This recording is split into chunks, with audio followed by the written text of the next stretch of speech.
I think a lot of people have talked about energy, and I think energy is a non-negotiable critical input for everything that we're doing. You not just need energy, but you also need water. The TSMC plant in Arizona, they're planning to recycle a lot of the water that they use. TSMC says it will take 4.7 million gallons of water daily to run the first Arizona fab, but it'll bring that demand down to 1 million gallons a day by recycling some 65% of that. I like to take long showers in California. I like all of the citrus and fruits that we produce in the Central Valley.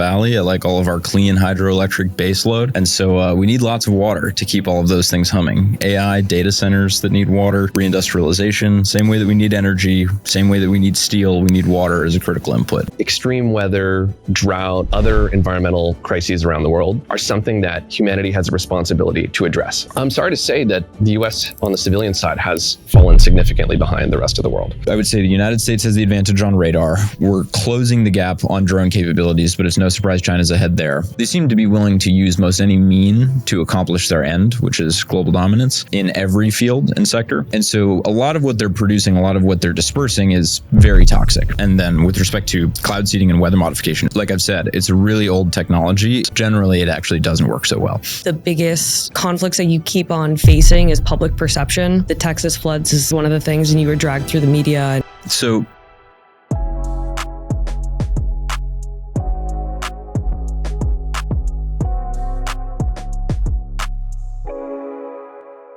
Augustus, Alex, welcome to Sourcery. Molly, thank you. Thanks. Well, I know you have some lovely water in front of you. Should we talk about this? Big water guys. Big water guys? Very important to us. Why?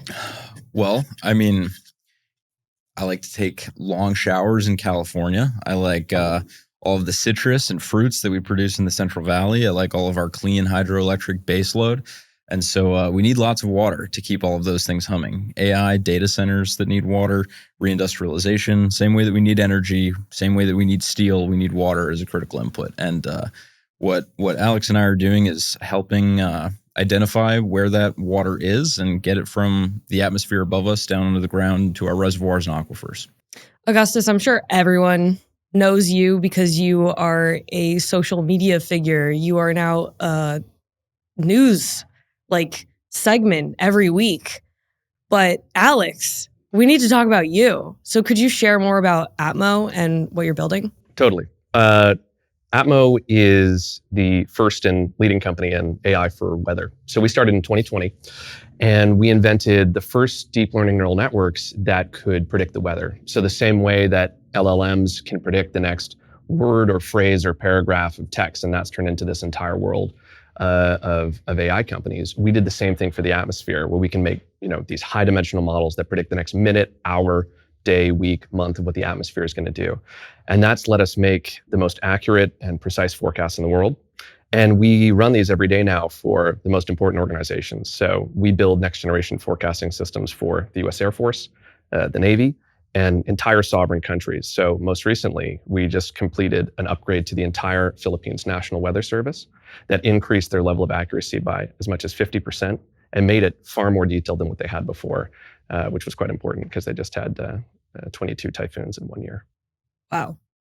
And now you're partnering with Rainmaker. That's exactly right. So we're combining AI meteorology and the radar verified and drone-based cloud seeding that Rainmaker does to do ultra-precise enhancement of rain. What are the kinds of, performance increases that you get from your systems? Well, this will be the first time that we're actually going out to the field. So we're going to find out experimentally how much more we can get out of it. So I'd say have us back on in a few months and we'll tell you what those results are, which we'll be able to measure in combination with Rainmaker's radars and also model verification from Atmo. So that's partly how they work together. But in terms of the base increases to the Atmo side of the equation, we've seen models that are up to 100 times higher resolution. So to give you a sense, we're based in San Francisco. And if you took the National Weather Service model for San Francisco, it would treat that whole city roughly on the order of 9 pixels. So just picture 9 big kind of blurry zones. We subdivide that into over 10,000 zones. And so that's the kind of precision that we're going to be bringing to target precisely when and where to do cloud seeding with Rainmaker. Mm-hmm, mm-hmm. And so the thing that I think the 3 things that are of most interest in the alliance and the partnership that we have are the following. So Alex has spoken to targeting, right?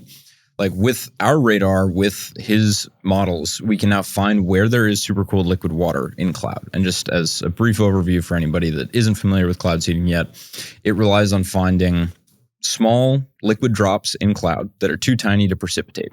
And if they're below 0 degrees Celsius, below 32 degrees Fahrenheit, we can disperse a material into the cloud such that the little water droplets freeze onto it, become big, heavy snowflakes, then either fall as snow or melt back into rain. Now, finding where that liquid is in a very turbulent system or in an area where you don't currently have radar coverage, right? Most of the American West, most of the world does not have meteorological radar coverage. Finding where that is via ultra-precise models radically extends Rainmaker's capability. But more even than that, the two following things I think are of most interest to me. The first of which is scenario modeling, right? So with our radar, with our probes on our drones, Rainmaker could find supercooled liquid water in the past, right? But maybe there's 0.5 gram per cubic meter of liquid water here. Maybe there's a particular area of advection going on, such that if we seed in this location, we actually wouldn't get as much precipitation as we would if we seeded in this location, right? And what Atmo is going to enable Rainmaker to do is not just help us find where the supercooled liquid is, but also map out where in the cloud we could get the ideal outcome from our seeding, right? How can we get as much water on the ground as possible, or how can we place it in the watershed in the most favorable location, right? Like we want all of the snow to fall on the tops of the mountains so that that runoff and snow melt lasts as long as possible, right? So one, I think the targeting is going to be radically improved via the Alliance. Two, the scenario modeling to optimize the amount of precipitation that we're getting beyond just what our radar enables us to do. That's going to be great.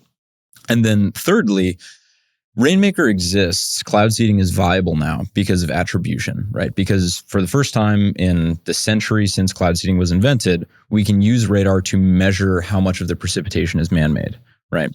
And that's been done with radar up until this point. If I fly in a zigzag and I only see precipitation in that zigzag flight track, then we know that it's man-made. But beyond that, right, in really complicated systems where there's already lots of reflective stuff like lots of ice, and the radar evidence is strong but can be corroborated further, and people can be more confident about the amount of anthropogenic water we produce via the modeling that Atmo provides. That is going to be a great capability as well, just so that our customers are confident that they're getting the amount of water that they're paying for. So those three things: improved targeting, scenario modeling to maximize yield, and then improved attribution so that our customers know what they're paying for. That is all something that Atmo is enabling Rainmaker to do. Right on. Yeah, for real. Yeah, I mean, it all goes to ultimately the types of constituents that we're trying to answer to. You know, this problem worldwide of water scarcity is a sort of live or die issue for political leaders, national leaders of all stripes around the world. And for some people in some parts of the world, it's becoming extremely severe, really threatening the existence of cities, entire states in some cases. And so they want to know that there are practical solutions that let them reverse this downward trend. And to do that, they're willing to pay very significant sums, I think, to see that resolved. But to Augustus's point, we have to prove what we're doing and how we're doing it in order to have that attribution and ultimately get paid to provide the service of restoring watersheds.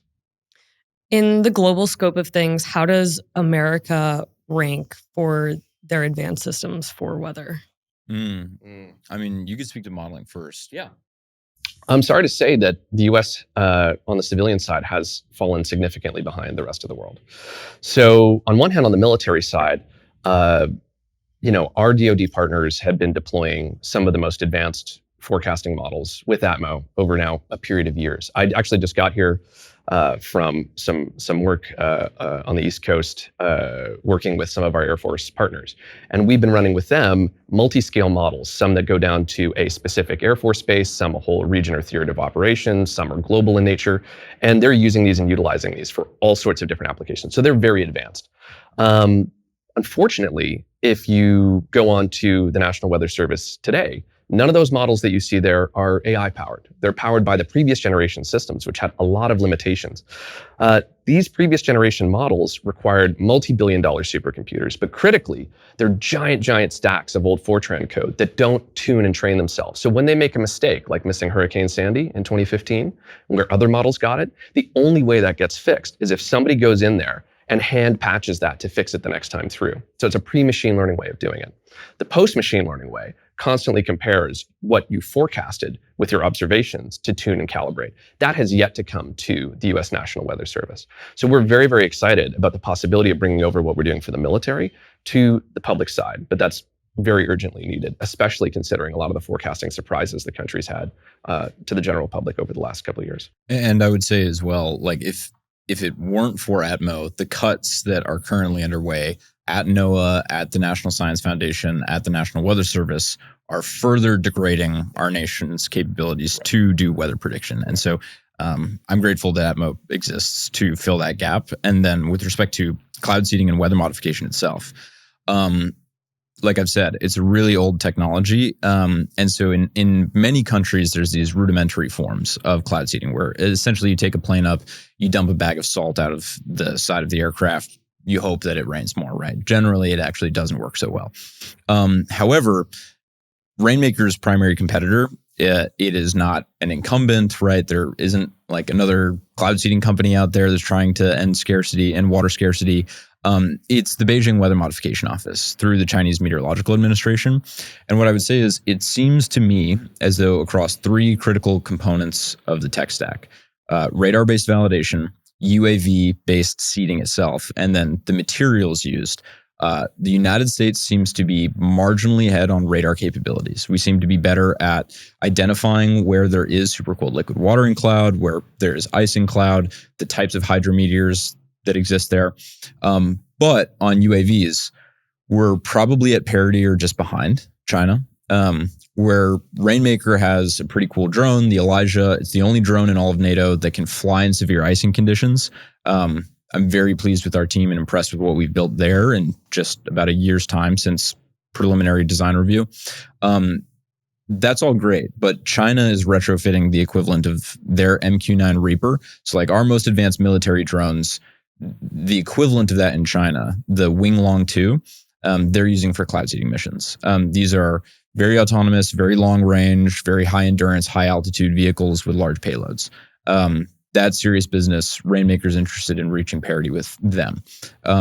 Then with respect to materials, Rainmaker uses silver iodide now. Silver iodide, that's the material that we disperse. Its crystalline structure is almost identical to ice, so water freezes onto it, right? Now, in principle, there could be materials that have water favorably freeze onto them, even more so than silver iodide, or that attract droplets to them and condense vapor onto them, even better than, say, salt. And the Chinese Meteorological Administration, also through these sort of proxies that exist in the Middle East, have developed much more sophisticated engineered nanoparticles than any United States operation has. And so I would say the United States has the advantage on radar. We're closing the gap on drone capabilities, but it's no surprise China's ahead there. Their material science for cloud seeding is significantly more advanced, but we're working on now at Rainmaker some alternative nucleation agents that, one, are proving to be more effective, and we'll start to roll those out in 2026, but also are not, like China is an entirely unrestrained country. Like they seem to be willing to use most any mean to accomplish their end, which is global dominance, in every field and sector. And so a lot of what they're producing, a lot of what they're dispersing is very toxic, both to the environment and agriculture, to humans as well. One, because I care about our nation. Two, just simply like for PR's sake as well. The materials that Rainmaker is developing right now are significantly more safe than anything that China has dispersed thus far. Sourcery is brought to you by Brex, the financial stack trusted by more than 30,000 companies, including 1 in 3 venture-backed startups in the US. Nearly 40% of startups fail because they run out of cash. Brex is literally built to help founders avoid that. Unlike traditional banks that let your money sit idle, chipping away at it with fees, Brex is designed to help you spend smarter and move faster. Their all-in-one solution combines checking, treasury, and FDIC protection into one powerful account. You can send and receive money globally at lightning speeds, get 20 times the standard FDIC coverage through their partner banks, and even high yield from day one. With same-day and even same-hour liquidity, access your funds anytime.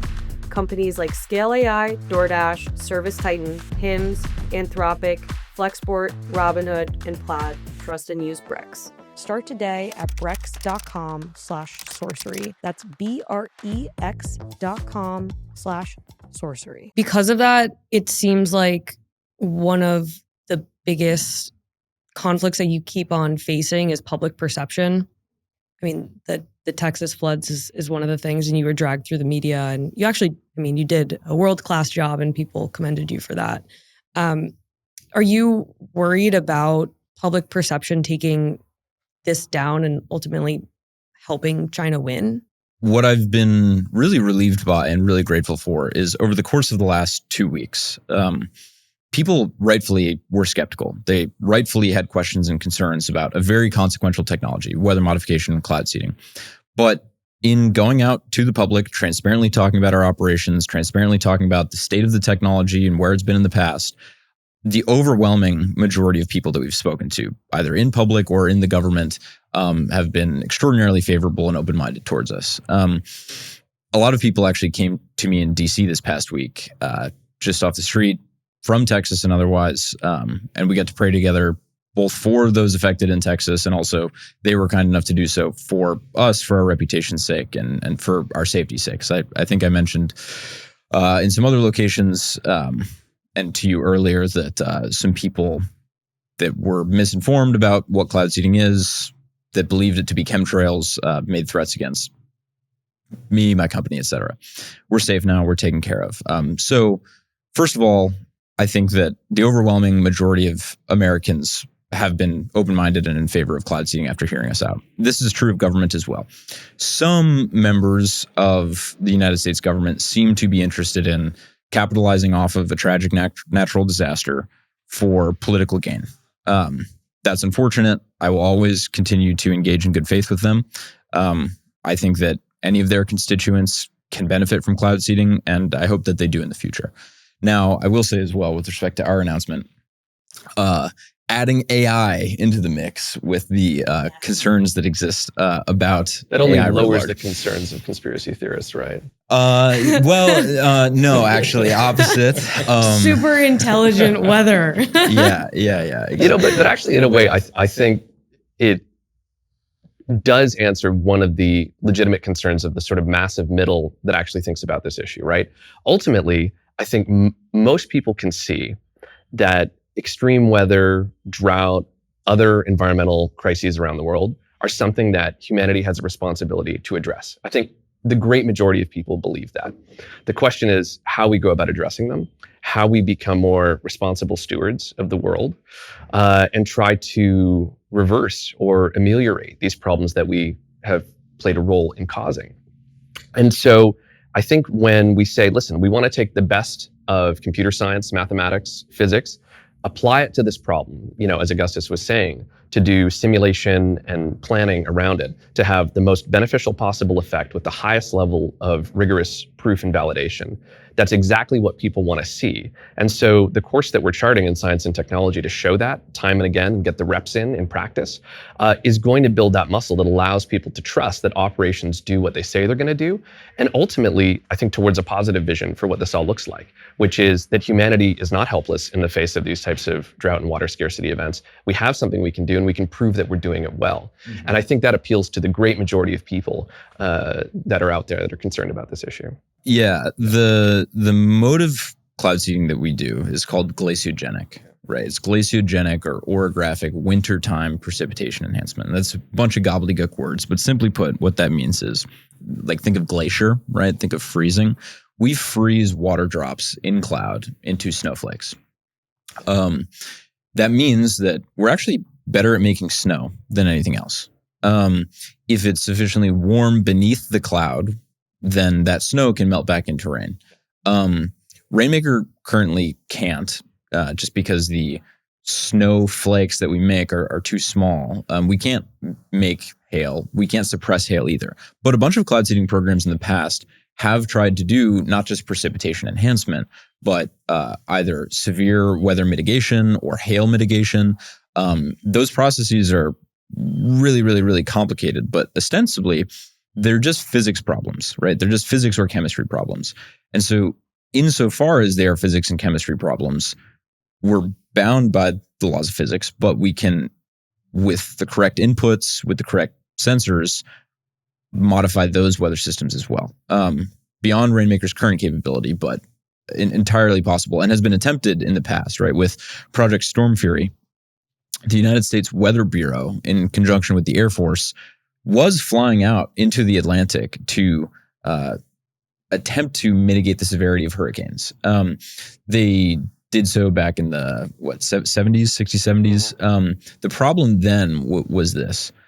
The theory was that you could precipitate water out of the cloud to mitigate flooding, and also because freezing is exothermic. So when you freeze these little drops into snowflakes, you release some heat.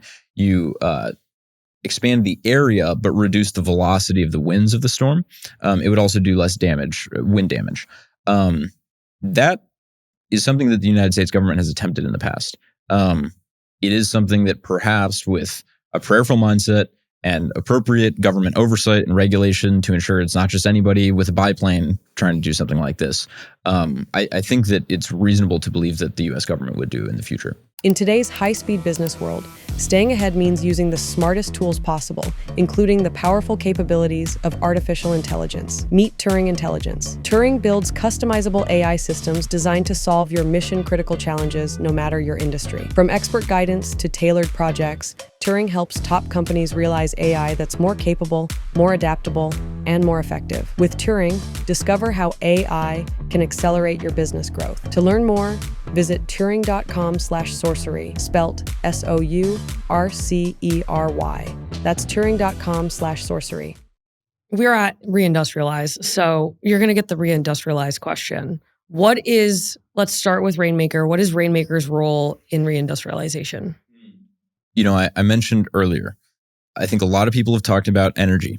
And I think energy is a non-negotiable critical input for everything that we're doing, right? Whether it's advanced manufacturing or just simple steel production, right? More base components to the economy, whether it is for data centers or for agricultural output. You not just need energy, but you also need water, right? And so what Rainmaker is interested in doing first and foremost is providing as critical an input as energy or minerals, water, to all sectors of the economy. And so the reason why we sell primarily business to government right now is because it's not just one individual farm that benefits from more precipitation over that farm, right? It's not just the hydroelectric utility that has a dam on the river that supplies the town.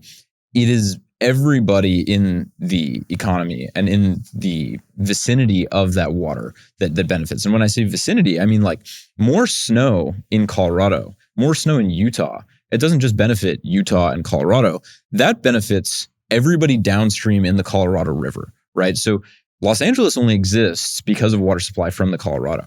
New Mexico, Arizona, Nevada, like I said, Utah, they all need more precipitation in the upper Rockies. And then also the states in the vicinity of the states that we're seeding in that aren't even in the Colorado Basin benefit when there's more snow in the Colorado Basin. So for example, the Platte River, right, which flows from Colorado into Nebraska, that is pretty radically depleted because Colorado and its constituents and its people and its industry needs water from the upper Platte. But if you can produce more water in Colorado, then you can actually offset demand from folks in Colorado and industry in Colorado such that people in Nevada or in Nebraska, get more. So I think that there's almost this troublesome angle in Rainmaker's sales cycle, which is like, well, who do we sell to?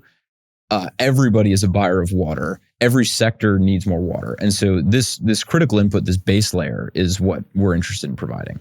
That's the thing that we can do to facilitate every other sector of the economy, particularly manufacturing, growing and reindustrialization writ large. I think to make it a little bit more tangible, could you just share the use cases? Yeah, 100%. So you mean for water, essentially. So we can say this. Cloud seeding produces more water. That's what our bag is. So then who is using that water? So for one, as long as we're using hydroelectric, which until either nuclear or solar come online in significantly greater scale than they already have, like clean base power is something that we need more of. And so hydroelectric, more snow on mountains that melts and runs off into those dams that then power factories, that is like one immediate, very tangible use case. If you are cooling a data center, some of that is done just with air, some of that is done with like helium experimentally, but you need water, right? To cool these data centers. If you're trying to make chips, the TSMC plant in Arizona, they're recycling a lot of the water. They're planning to recycle a lot of the water that they use. But at the very highest end, you're going to see like a 90% recycling rate. And these are enormous fabs. And so you need to produce more water, not just so that we can create the new chip fab, but also so that in building that chip fab, like people still have water flowing into their residences and can take showers, right? Because one complicated component of reindustrialization is finite resource allocation, right? Like we want more factories in America, 100%. But we don't necessarily want to sacrifice other sectors if we don't need to in service of reindustrialization. So I would prefer, one, that we produce the requisite water for advanced manufacturing, for stable baseload power, but we do so while maintaining our agricultural production, right? Because one option that we could pursue theoretically, that the nation could pursue, is building a bunch of fabs, building a bunch of steel plants, building a bunch of different kinds of manufacturing facilities, and then depriving all of the new residential growth in the American West or agricultural production in the American West. And so very tangibly speaking, it's that power, it's that manufacturing, and it's that offset of new manufacturing demand to facilitate continued growth for urban centers, residential communities, and farms. Wow. It's a lot. It's a big task. I wouldn't have it any other way. Alex, same question to you. How does Atmo fit into reindustrialization? So Atmo supports the reindustrialization of America, I think, in three ways. First, we're a fundamental service provider to numerous reindustrializers. I'll give you an example of that in a second. The second, I think advanced meteorology is a critical US export good that does us huge benefit around the world. I'll give you some examples of that. And third and finally, advanced forecasting protects the kind of infrastructure that's getting built now that we need to protect from extreme weather and adverse events. So let me go through those. So in the first case, Atmo is used by numerous constituents to predict the weather in conjunction with what they're doing on an industrial scale. So for example, Atmo provides AI meteorology models to all the space launch sites in the United States. So the pace of launch has increased dramatically in the US. This is a huge victory for reindustrialization. And today, the US is by far the majority of volume of space launches. But we're predicting every few minutes of the day extremely precise forecasts for those sites across America. And that allows the increase in that launch cadence because we have to find and thread those windows to launch those rockets. So that's one example. Another is we're doing these ultra precise weather forecasts for people running increasingly large drone fleets. Rainmaker is, a preeminent example of that. And there is much greater drone utilization across a variety of industries and military applications. And so again, the ability to precisely predict the weather is a critical input because these drones have certain flight envelopes in which they can and can't operate in. And their range will vary dramatically based on prevailing winds, topography, all sorts of other conditions. So again, you need it for things like that. The growth of the energy industry, particularly renewable energy, is directly tied to weather. So for example, Atmo now operates the most advanced wind forecasting model in Texas. Now, today, we're doing it primarily for hedge funds. And as we did that work over the last year, we learned very surprisingly that there are days where the wind power production in Texas is as much as 45% of daily output across Texas. You don't necessarily think of Texas as being a wind state, but for actually a great number of days of the year, it's their single largest energy source. And so again, the ability to predict what's the variable load here is critical to providing sustainable base power and dealing with the peaks and valleys of the power cycle. So too with solar power. Like one of the first models we ever did was to predict the position of every cloud over solar panels in Germany so that we could know how much power each was going to make every day. So in these cases, AI meteorology is this fundamental input to power, to rocket launches, to drone operations. So we sell that. I think the second thing relates to being an export good. So one of the grand themes that I think everybody here is trying to fight is the idea that America is getting replaced with other goods and service providers around the world. So, we talked about exports from China. This is probably the most significant example where there are goods that used to be, let's say, made here in Detroit, Michigan, where we are, that are getting supplanted by overseas manufacturers that are doing the same thing. Meteorology is an export good. So in our case, we've helped a number of countries. Philippines is a recent one. Tuvalu is another one that's coming up very soon that we're doing with the United Nations, where Atmo is, in essence, exporting American-made meteorology to foreign countries in order for them to operate their national weather services. This is a huge victory to be able to have a made-in-America technology doing something so critical for a country like the Philippines. That's 118 million people, 7,600 islands. They get the most typhoons of any country, and they're partnering with America, not any other country in the world, but us, in order to do that. And so it's no surprise, Atmo's had huge support from the State Department, the US Ambassadorial Corps. When we go, we'll often go together with either the sitting or former ambassadors to these various countries because they're so passionate about being able to have a made-in-America meteorology technology doing this critical thing abroad. And then finally, as we build up the type of infrastructure that Augustus was making reference to, data centers, manufacturing centers, logistics and transportation hubs, and all of the other connective tissue, these are all big physical assets that are subject to extreme weather, natural disasters. And so, if we're going to face these types of disasters from time to time, the earlier you know that you're going to get kicked in the ass and precisely how you're going to get kicked in the ass allows you to take steps towards protection that mitigates the worst of those harms. In other words, it allows you to take those steps that protects that property. And so again, advanced meteorology, like what Atmo has been providing, is going to be of critical interest to these large-scale infrastructure projects. So those are the three ways that we tend to interact with reindustrializers. Wow. AI is advancing so fast. It's so fast. We're approaching AGI. All of this superintelligence is coming out. A company I recently came across was Turing. Turing helped build and deploy next-gen AI, AGI systems across various industries. So I'm curious from your standpoint, how do you see AGI and this next wave of superintelligence come into all of this? No, actually, I was just with the CEO of Turing just a couple of weeks ago. I met him for the first time. No way. So we had a similar encounter. I met him in Paris last week. That's how I know about it. No kidding. Yeah. I met him at a bar in San Francisco 2 weeks ago. Different scenarios. Okay, so what's the interaction between AGI and science? So just to share a bit of personal history, my area of study has always been AI and the physical sciences. So back in 2011, I was in the computer science department that originated some of the first work in deep learning neural networks. One of the professors actually in our department, Geoffrey Hinton, just won the Nobel Prize about 6 months ago for inventing deep learning.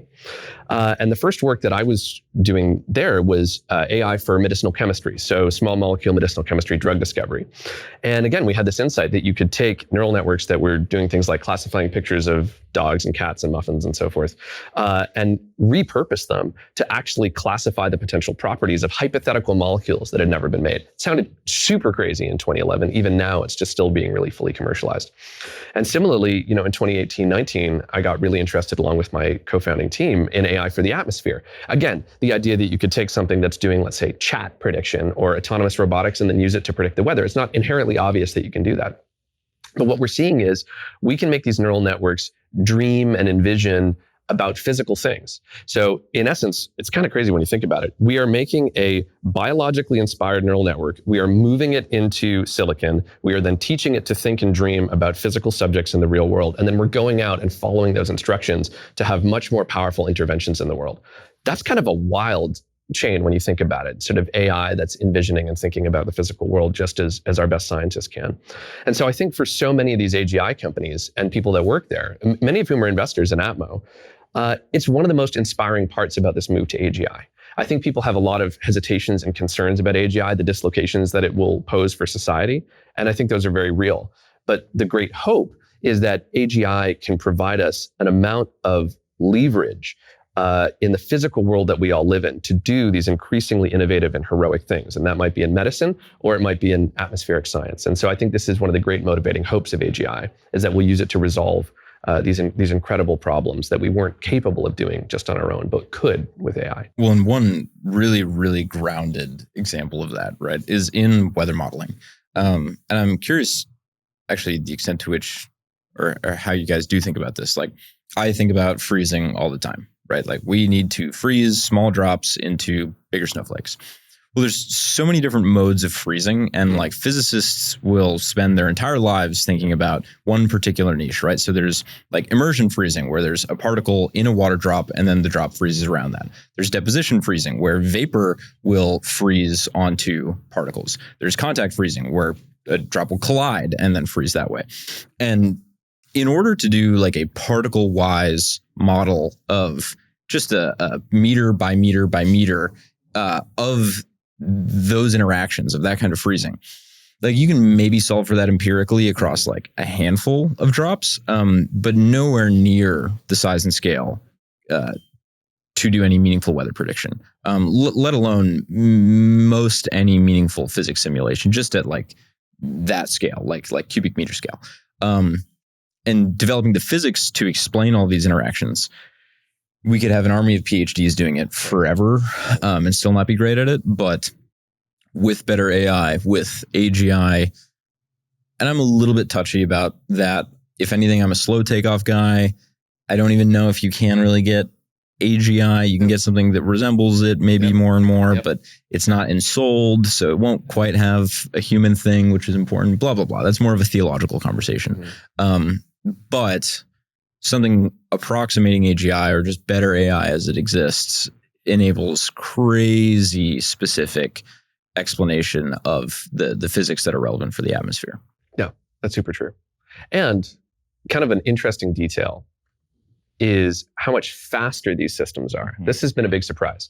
So like using computers to simulate physics is a very long and old application. So in fact, if you take like the first digital computer, the ENIAC, again, developed here, the first application of it was ballistic trajectory calculation. So if you're going to fire artillery, where it lands. But the second ever was numerical weather prediction, predicting the weather. Very, very crudely, but that was the second application ever run on a digital computer.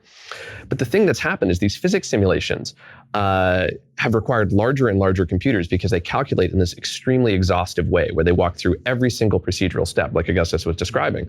And the good news is it's scientifically intelligible. The bad news is it can run so slow that you can't really solve practical problems. So you remember AlphaFold, this amazing work from DeepMind, in which they solved protein folding. The big innovation there wasn't just that it was accurately predicting proteins, but quickly. So you could simulate like one of these proteins once a year on like a giant supercomputer. That's fine.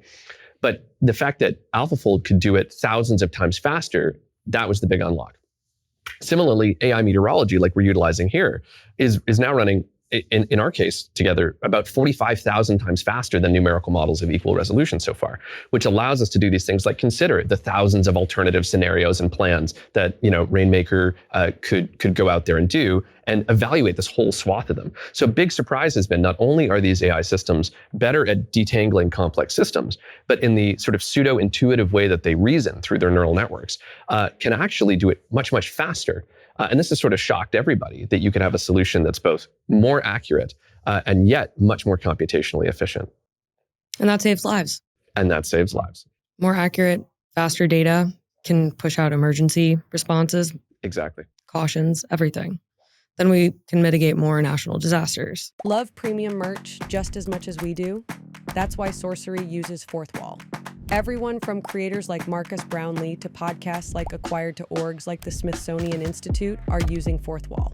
They let you create and sell premium products without having to stress the details. They handle everything from production, shipping, customer support, taxes, even giveaways. When it's time to level up and make gear that people are actually proud to wear, that's when it's time to use Fourth Wall. And that's why we've trusted Fourth Wall for all of our brand wear at Sourcery since day one. Use my link in the description to get free credits for your first order. And for any VCs, DM me on X, and I can get all your portfolio companies set up with a free samples credit deal. Okay. As we wrap up, we have 2 sections, Brex, and then we're going to go into some fun Kalshi markets. Okay. For Brex, you guys are really sporting these hats. Where did you get them from? I love Brex. You love Brex? I love Brex. Hang on, let's take out my Brex card. You have a Brex card? Not only do I have a Brex card, but I use it every day, including today when I used it to check into my hotel here at the Reindustrialized conference. No way. I did. So you use Brex for everything? I do, and it helps me to label and understand my expenses. With AI? Possibly with AI, in combination with my great staff. So Brex is all about spending smarter and moving faster. You guys are clearly doing that. And I think that involves getting on flights constantly. What do you, really. What would you say is like the best investment you've made on the spending side of things as you build out both of these companies? It's probably all of the tooling that we have in our facility now. Just being able to, having bought or leased and being able to quickly prototype different components for our drones, for our radar. We're not doing the spinning of boards internally at Rainmaker yet, but those purchases in capital equipment to prototype quickly and then manufacture things in low batch volumes internally, so that we could iterate, like that's been pretty non-negotiably important for our speed. Not going to lie, I'm just thinking of all the flights I take. So we're like halfway into the year. I've done over 100,000 miles so far this year, and all on that credit card. Wow. Yeah. Over 100 isn't how many? Like 110,000. No big. Where's the furthest you've traveled? 142, by the way. Is that you? Yeah. You're 142? Yeah. We're going to have to pull a ranking of the most mileage That's funny. done. I actually am a little bit surprised because I'm off to like Asia every month. So I'm off to the other direction. yeah. Wow. Yeah, probably the farthest I fly, probably that in a single shot is probably Southeast Asia. I'm out there about Weather is global. about 4 to 6 So weeks. true. Yeah, it's true. Although we probably both pass through the Middle East quite a bit. Yeah, Yeah. I think so. All right. These are fun Kalshi markets. We're going to do a little bit of a rapid fire on this. I want to know your answer. This is a pretty hard question. How many inches of rain do you think there will be in New York City this month? In New York City this month? Yeah. Will our answer influence prediction markets? Probably. Kalshi is. I mean, there's like sponsors, $1.2 million behind this market right now. Wait, why is Atmo not betting in this market on an automated basis? I'm leaving money on the table. Actually, their weather markets are very underrated and they have a lot of volume behind it. There's actually someone on their team, Shannon. She's really cool. I like her a lot. She was actually like a beast at doing these weather trades and she made a bag. Not to I should talk like a lady. This was on whose team? She made a lot of money. She works on Kalshi's team now. So she was like a super user and now she's working for them. So she was making bank betting before and they brought her in to work at Kalshi. Yeah. Okay. Interesting. But yeah, you should partner with them. Yeah. I mean, that might be, I don't know if I don't think that's insider trading if it's predictions, but there is definitely someone calm. Someone will look at you for sure. All right. I'm going to say 6.75. I think just in terms of folks around the table, are you placing a bet or no? I'll put money behind this. Well, then you go next. No, you go next. Well, because the game theoretic optimum would be for me to say like 6.76 now, right? Correct. So That's right. I'll go with that. I was going to go with 5.7. I win then, I think is the outcome of this, provided that there's on the month of July, to be clear. July. I think that where in New York? In the city? New York City. In Manhattan. Okay. Yeah, I'm going to go 6.76. Okay. The current forecast is for 5.3.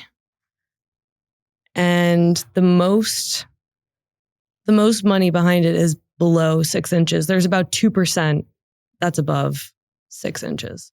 Okay. I'm not going to point out the obvious way that we could determine this. Rainmaker Technology Corporation be required to notify NOAA 10 days in advance of any weather modification operation. And it is July 17th, so we only have till the 27th. We're rapidly deployable, but adhere to state and federal regulations in all weather modification ops. Lovely. Well, I can see the collaboration already happening. You should definitely team up with Kalshi on this.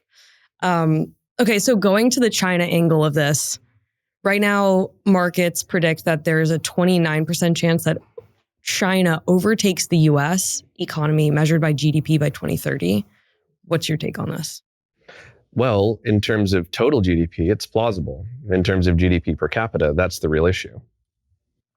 I actually am not so concerned with GDP per capita either. Like, I think that GDP is this thing that economists and politicians have largely used to like abdicate real responsibility to the American people for improving our quality of life. And so just in terms of like the amount of dollars flowing around gluttonous and lecherous financial institutions on Wall Street, like, I don't really care. We could probably create a bunch more fancy fake derivatives that are representative of no value and then radically exceed their GDP. So one, I'll just put a pin in that and say, like I'm not a big proponent of the current configuration of the U.S. economy, but I think that there's probably like a 0% chance in that outcome because you can just decide for that not to be so. Like if it were up to me alone, then I would ensure that outcome did not come to pass because I think that's like what an American's responsibility is. But I'm not alone. Like I think that Alex has made and will continue to make inordinate amounts of value for the American economy, and not just in terms of GDP and money flowing around, but in terms of quality of life improvements for our people. And I think the rest of the folks at Reindustrialize will do the same. So I would rate that as that's free money. I think that's free money. I do not think that there is any chance in hell that the CCP will do that.